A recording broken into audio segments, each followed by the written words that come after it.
Now let's turn our attention to New Zealand, where a different sort of war is being fought and being lost. A war against tobacco. New Zealand finally got a new government, a coalition led by the New Zealand National Party.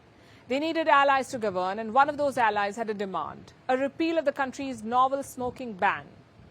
And they've got what they wanted. The world's first generational smoking ban is being repealed. It was brought in by the last government and hailed as a game changer.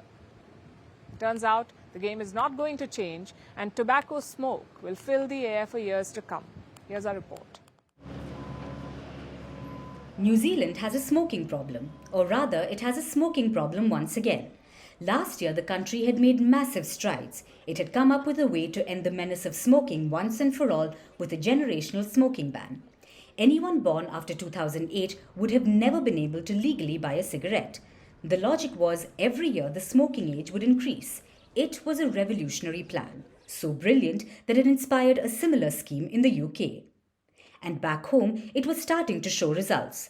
About 84,000 people had given up smoking in just the last 12 months. But despite all of this, the novelty, the effectiveness and the apparent success, New Zealand's smoking ban has now been scrapped. Most are horrified, and criticism is pouring in. Critics say this is a backward move which will cost lives, and it will especially affect New Zealand's Maori community, which has a disproportionately high number of smokers. So what brought about this reversal? Politics, of course. Politics and a need for short-term funding. You see, New Zealand has been struggling to form a government. It was finalised last Friday, about 6 weeks after the election took place. The New Zealand National Party won the election, but didn't have enough seats to form the government. It was trying to form a coalition government with like-minded parties. It included the ACT New Zealand Party and the New Zealand First. Apparently, both these parties were insistent that the smoking ban be scrapped. So the hunger for power triumphed over long-term health concerns. But this wasn't the only reason.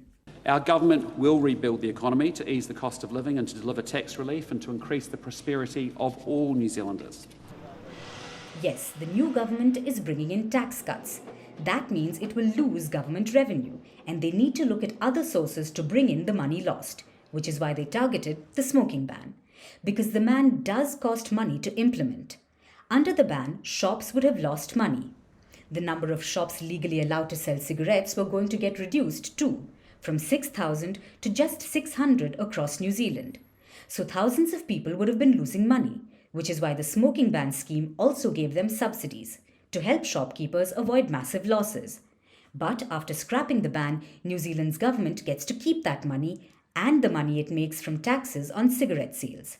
So it's a short-term bump to finances and enough to make up for the new tax cuts. But again, it's a short-term win. The smoking ban was going to become profitable over time.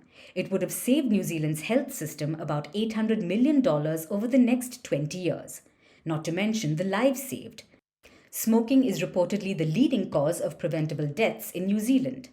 The ban would have saved about 5,000 lives a year lost to smoking. But it's not to be. Tax cuts come first, and it seems like New Zealand's youngsters will be the ones ultimately paying the price.